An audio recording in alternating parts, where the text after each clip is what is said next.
Hello everyone! Today we got some new information for the Warlords of Draenor lore. One part is a comic for Fenris, the Iron Wolf, and the other part is the next bit of the legendary questline. So people have been able to collect the tablets, so they've seen the next part, but naturally it will contain major spoilers. I'll talk about the comic first, and then I'll give you a heads up so that you can turn off the video if you want to avoid spoilers. So let's first talk about Fenris, the Iron Wolf.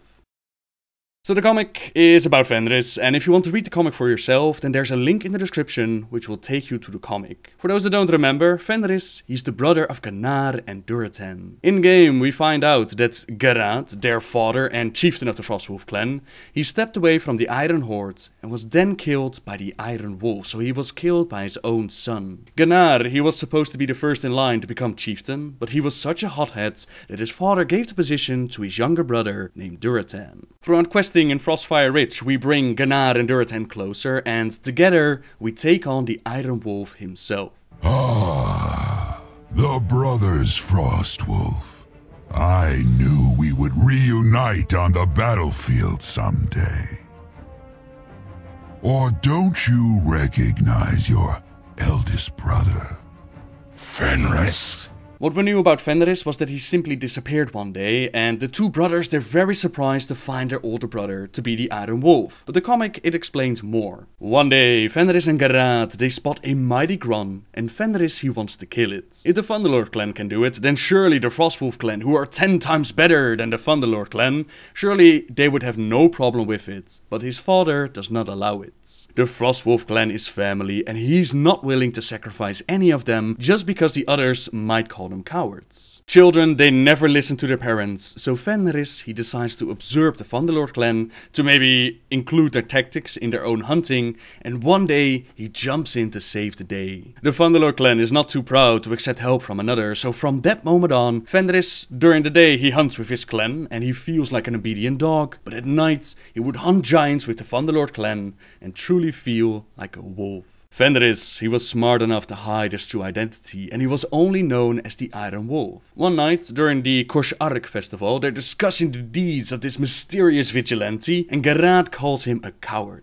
He fights only for his own glory and victory, and Fenris, he does not like to hear this. He challenges his father to Mak'gora right there and there in front of all the other clans, and Mak'gora is a duel to the death. Gul'dan was a mighty powerful orc, and refusing the fight would have meant dishonor, so he fought his own son and he easily took him out. He refused to kill his own blood though, no matter what he likes to call himself, so his father, he knew fully well that Fenris was the Iron Wolf. Mak'gora, it's a fight to the death, and sparing his life was a great insult. So Fenris, he picked up his things, he left his clan behind, and he moved in with the Thunderlord clan. This is how he suddenly disappeared, and 20 years later, with the rise of the Iron Horde, he returns as the chieftain of the clan. By this time, Gul'dan, he has refused to join the Iron Horde, he has moved his clan to the Frostfire Ridge, and it's really uncertain why exactly Fenris killed his father. The WoW website says that he was looking to move the stubborn Frostwolf to join the Iron Horde. So perhaps he knew that his father,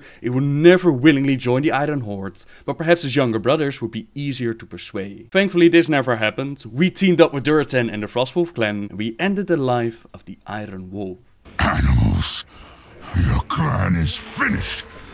The Iron Horde already comes.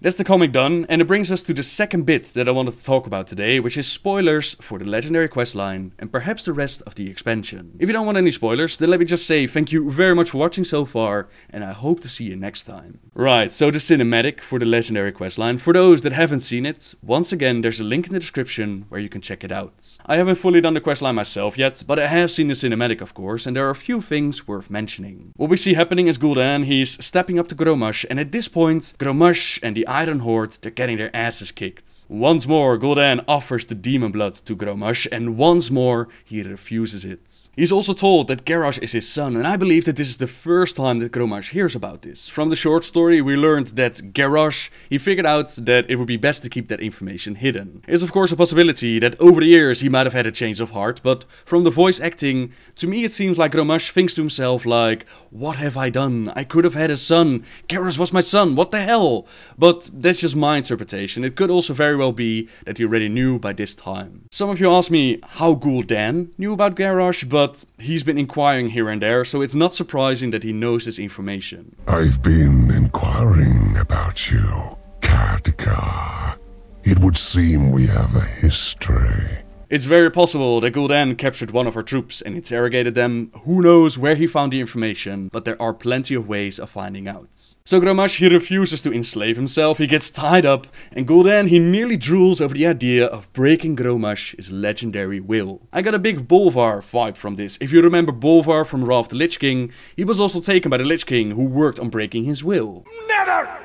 I will never serve you! So what will the future bring? Is Grommash really going to be broken and turn into a puppet of Gul'dan? Are we going to bring him back like we did during Warcraft 3? Is he going to join us, or are we forced to take him out in the end? It's really hard to say, to be honest, but this cinematic, it has reignited my hope that Grommash, even though Blizzard has said it twice, that Grommash might not be the end boss after all. If I had to guess at this point, I would say that Gul'dan and his schemes, they're gonna go into overdrive. We're going to see some massive Legion influences. Grommash, he realized what he has done, that we are not the enemy, that the Iron Horde has failed, and in some Legion-esque confrontation with a couple of demons here and there, he will sacrifice himself for the greater good, allowing us to liberate his people and die in a similar fashion as he did on Azeroth. But that's just a wild guess, to be honest. There are a million ways that they could take this. For all we know, Gul'dan's plans flow over into the next expansion. For all we know, he makes contact with Alternate Medivh. And Alternate Medivh, that's the cool part,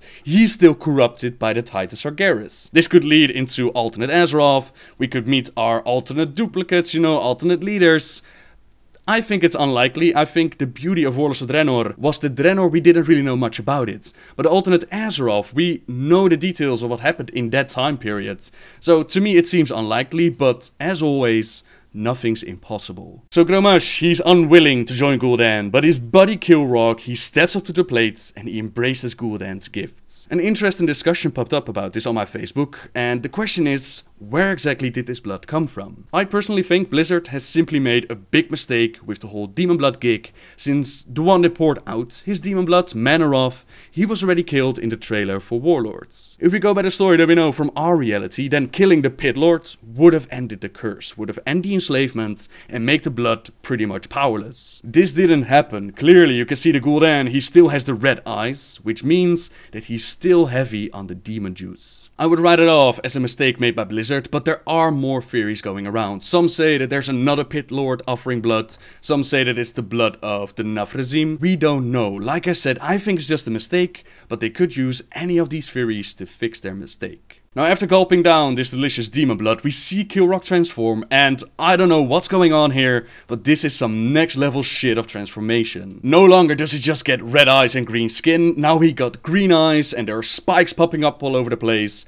I think that this blood was no longer good or something, but again, a possible theory is that the blood came from a different source, changing the whole transformation bit, but who knows what's going on here. Even when death finally came for him, he did not fear what he saw. He welcomed it. The quest text for the next part of the legendary quest line, it says the following. Our campaign in Draenor has taken an unexpected turn. With Gul'dan assuming power over the Iron Horde, history is poised to repeat itself.